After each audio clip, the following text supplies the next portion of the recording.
All right, episode 2. So when we get this done, I got like 15 minutes.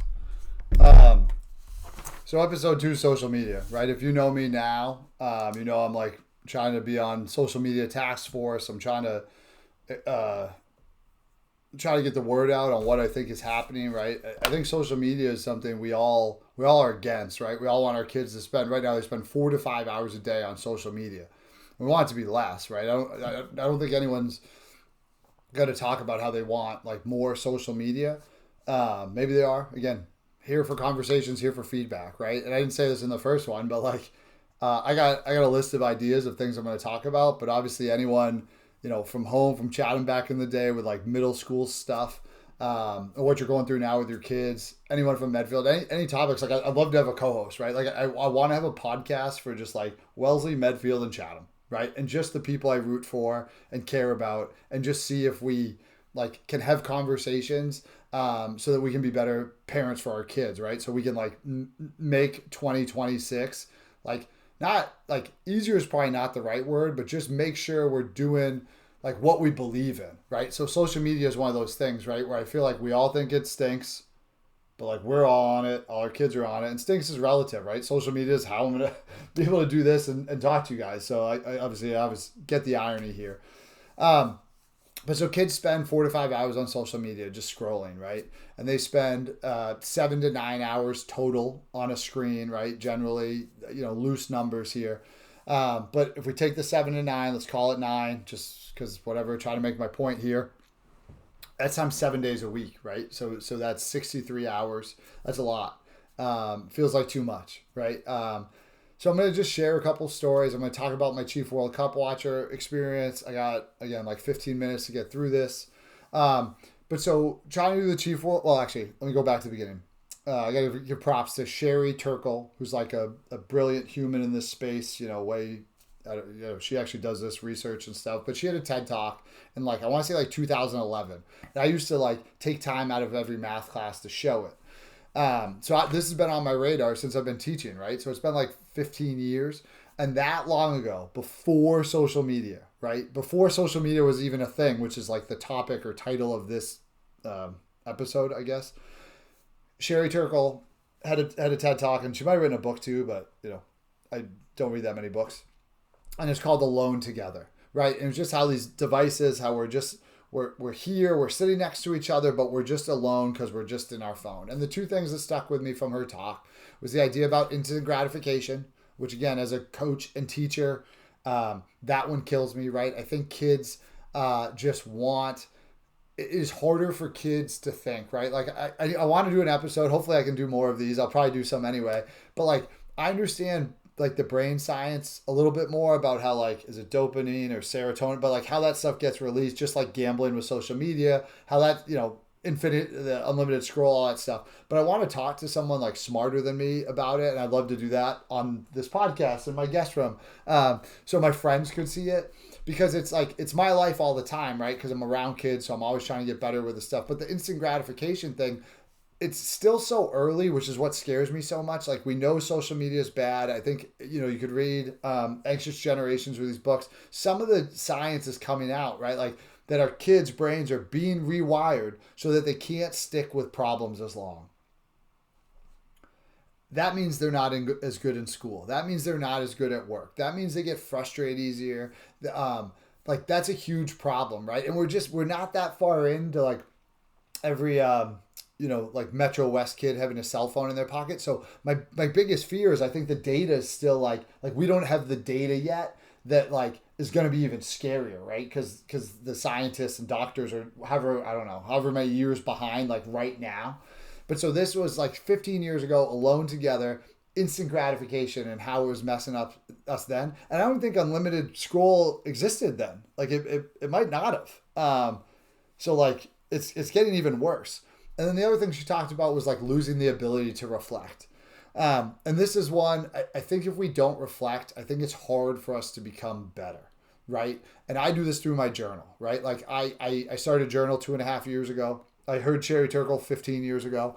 And her point was, I think her line was like, you're on the toilet, you're scrolling, you're at a stoplight, you grab your phone. And all that stuff's so much worse now than it was 15 years ago.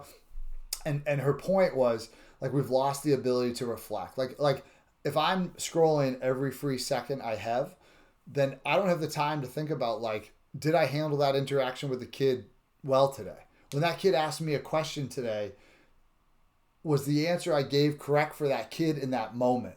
Right? On Instagram the other day, I follow some teachers that are like really funny or, you know, have wide followings. And a guy brought in like a little clicker, like the old school pitch count thing for baseball. And he got asked 535 questions. That's a lot of questions, especially when you don't even know which one of those are the most important, right? So if I don't take time to reflect and think about my day because I'm stuck on social media, like I'm not going to be the best teacher I can be. So for me, journaling has worked, right? And I've fallen in love with it, and now I think I can help other people with it. We have to continue to have the ability to reflect. We need our kids to reflect. We need to reflect just about everything, about how we use social media for sure, but also about our life, our interactions. Like, was I the best for my wife, for my kids today? Did I help a guy out at work? You know, we have a million choices we make every day. And the people I'm talking to, right, you know, people who live a life like I live, you know, we're just so overscheduled all the time. We don't have time to pause and think. And hopefully people do, right? Like hopefully people are better at it, but let's talk about it. Let's see, like, what do you do? So I journal, and it made me, I had conversations at work about important things. I work with really smart people that really think about what they're doing, their practice, and how it affects kids. And so it made me better. So then I started writing things down, and I just, it makes me think, and all of a sudden these themes come up, and now here I am trying to start a podcast, you know, as a 41-year-old teacher and just a dude that lives in the suburbs. But so my two stories I want to share about social media is obviously the Chief World Cup watcher experience. Almost killed me, right? Like I said this in episode 1, but like I get up, you know, I try to get in bed. I try to be out by 10. If I get in bed in the 8s, it's like a dream.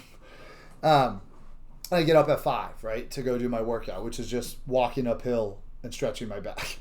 But so the anxiety around doing that was so real. So I got that sty on my eye, right? And a friend at work was like, you know, you get those from not sleeping. And I was like, oh my God, I didn't know that, but it makes total sense. Like I'm exhausted all the time, and I keep trying to make things to become more popular, right? So that's what our kids do, right? Our kids, you know, do a transition or what, you know, whatever they do, whatever video they make, they put it online and they want people to like it, right? You need people to like it. I needed people to like it. That one I did about that, I was like, it's a hacky sack. One of my friends at work told me that, and it's from She's All That, and like kids are doing hacky sack now. I was like, this is going to go viral. Instantly have 10,000 people. I was up all night trying to film it and do the thing and kick it and do the act right. I was like, it was my first experience ever trying to be an actor. And it was whatever. Those 12 days were my first experience on social media. Like, I mean, I'm on it, but I'm not like, I didn't have the anxiety around every post. Like, how do I get to 1,000 likes on TikTok? How do I get more likes on Instagram? How do I get more followers? What song do I use? Like, the anxiety around that was crazy. It's not my kids. It's not my health. It's not my job. It's just social media. And the brain stuff with the middle schoolers and like how their friend groups are changing, and like they have, the emotions are real, but they don't have the ability to deal with the emotions. And again, I need a brain science person, but like the amygdala and the other, but like their emotions are big and real, and they don't yet know how to control them, right? So those emotions are going like this all the time, and now they have social media in their face. So what I want to say about that, right? And people from Chatham, I love you. I wish we talked more. Some of you knew my dad, right? Sorry, I might lose it here. But so the point of this is the Monday, so the applications were due for that World Cup watcher thing like a couple Sundays ago. So Monday I walked into work, and I felt taller, right? Like that had left. I was like, this is over. I put it to bed. I gave it my best. If they call me, they call me. It would be a wild story, but if they don't, I'm cool. Like my life's still awesome, right? But like, I just felt myself standing taller, right? And people say that's a saying, right? So that you're like, yeah, weight's off your shoulders, you're walking taller. So I felt that, right? It was real. And so to like our kids have that weight on them all the time. But what I want to say with my dad in this, right? The only other time, so my dad was the best dude, right? Like my dad, he got diagnosed with brain cancer, and they give him 6 months and 6 months to 2 years to live. So obviously it took a lot of my time thinking about that. I was I was 25 and still like a total moron, but I was working at Enterprise and I had to work every other weekend. So the other weekends, me and Meg would bomb down to the Cape. We'd be at the lighthouse. We'd be at Lighthouse Beach playing volleyball, partying, but then I'd get to hang with my dad in the morning and at night, right? And the only other time in my life I felt like I was walking taller, like I just felt it, like and I don't know if everyone's felt this, right? Because like people say it, but like whatever. So Monday I got off social media, I was walking taller. I was talking to my friends how I was way less anxious. The other time that happened to me was the day after my dad died. Like for 6 months, and I can't even say it. My mom did more of the work. My brother was there. I was working and falling in love with Mego. We got married a month before he died. But so we had a lot going on, I guess, with the marriage. But panda husband, right? So like, the one thing I was supposed to do for our wedding, I was supposed to take the flip flops downstairs for the girls. We slept upstairs at the place where we got married. Didn't do it. Totally forgot at night. Meg was like, "Where are the flip flops?" So I'm trying not to swear. I swear all the time, but I'm trying not to because I don't know. Wellesley parents, I think. Not judgment on Wellesley parents, but like everyone who's watching this knows me. The kids know me, but the parents don't. I want to be their math teacher. I try really hard at it. I'm doing all this to try and be better for your kids. But some people, I got in trouble for swearing at a soccer team a couple of years ago. The kids were younger, so like maybe we're okay now. But I'm gonna try not to swear, but it's very hard for me. But so like going through that's from diagnosis to death. The day after he died, when my mom called me, we said goodbye to him on a Sunday. It was a Monday when he passed away. I left work the next day. I just felt different. And the only other time, like one of the most important people in my life died, and that stress I had for those 6 or 8 months left me. The only other time that's happened in my life is when I got off social media. And I'm using social media to do this. So I get that, but I'm like against infinite strolling. We got to get it out of kids' hands. This I think is cool, right? If this works, imagine if all of a sudden like 100 kids from Chatham are like, "Yo, Will, what's up? My kids got going to this or whatever," and people from Medfield are like, "Hey, say what's up to me on the sideline." Like, "I like that point you made," or like, "Hey, idiot, that's not how I think about this." Cool, let's talk about it. But so that's what social media, what the anxiety does. I got like 5 minutes. So the other one I want to share is a story about feeling left out. So in 5th grade, I was in the back of Miss Klauman's class. I think that's how you say it. And we were playing Pogs. It was indoor recess. It was raining, right? We're playing Pogs. So I got my slammer. We're gambling in 5th grade. Gambling's another thing I'd like to talk about. I'm happy to talk about. I used to have a huge gambling problem, and now I have it under control. I think it's a battle, right, all the time. But like that's an episode in itself. But, in 5th grade, we're gambling. We're taking Pogs. I'm trying to get his good things. You got the little chipper. Trying not to lose my slammer. But so I had 3 really good friends. I thought it was the 4 of us, right? We were like the four amigos. And one of them had a birthday party, right? And they decided they were going to go to the Celtics game. So I found out there was only 3 of them, right? So they're going to the Celtics game. I think they took a limo up there. I might have like made that up over the past like however many years, and like sorry mom, one of these is like a sorry mom, it has to be a sorry mom episode because like lot for many things, but one for mostly how I acted in my teenage years. This one's because like you forget details as I get older, and sometimes I think I tease my mom too much about that, but I'm starting to do it now. I love the show Shrinking. There's a line in there where they say like, everyone knows what it's like to be young, but people don't know what it's like to get old, right? You never know. You're never as old as you were today. And so, whatever. Sorry, Mom. But so the second thing is this idea of feeling left out, right? So I remember the first time I really felt left out by like 3 of my best friends, right? They were going to the Celtics game. I was on the bench, right? I wasn't going. I think they went in a limo, but again, I might be making that up. But that sucked, right? It hurt so bad. I remember it right now. I could tell you exactly where I was sitting. The elementary school is now a community center, but I could get within a couple square feet of where I was when I found out like the homies were going to the Celtics game in a limo, and I'm not going. So here's the thing. Our kids are on social media for 4 to 5 hours a day. When they're scrolling, they probably see 100 things an hour, we make it less for whatever. For my argument, I'll go on the low side. But whatever. Let's say 80, 60. Let's say they do one a minute. But no way. Let's say 100. And what they're looking at, right, is everyone's curated perfect life. And we talk about this all the time, but I feel like it's harder for kids to recognize than for us, right? Like, I know if my buddy's on vacation, I'm like, God, I want to go on that vacation. Let's go. Mego, can we do this? Can we afford this? Should we do this? So I get that feeling of feeling left out on social media, even though I know it's like, this is my friend, right? I know they're like yelling at their kid because he forgot his cleats the day before, but when they're like in Aruba, it looks pretty awesome and life looks good. But kids, I don't think can make that difference. So kids are scrolling, and like, you could say half of them, right? They might see like someone more perfect than them, but they're looking at food, whatever the heck kind of funny things they're looking at. But so let's say like 10% of those, they feel left out, right? So I remember in 5th grade feeling left out, because that affects us as humans. Again, I need someone smarter than me to explain that. But like, I can tell you other times I was left out too, but that one was like a real core one for me. So let's say 10%, 100 times, 100, they see 100 images in an hour.